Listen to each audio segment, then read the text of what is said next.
Yo guys, what up? Me, Patrick LeVar. So I was out testing the Feiyutech G6, which is a new gimbal I'm going to be reviewing. So I had the Canon EOS with me. Made a whole bunch of mistakes. The footage I shot during the daytime, for some reason, it was like playing at 3 times the speed. I don't know, I had to do something with the setting I had in Magic Lantern.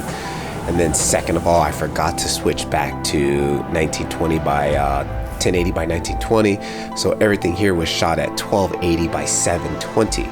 So the quality was really low and low res. So I decided to use that to my advantage because I really liked some of the shots that I had got. So I basically put a filter on it that made it look like it was a VCR effect. And I threw on my LUT that I made for the Lightroom mobile video. And, you know, continued on with the video. I really originally was going to scrap it. But I said, you know what, I can, let's try to make this work. So just, you know, getting out there filming. Again, I'm testing the Feiyutech G6. I'm gonna do another video, so stay tuned. It's an extremely cool gimbal. I can use my cell phone on the gimbal, I can use a GoPro on my gimbal, or I can use my Canon EOS M.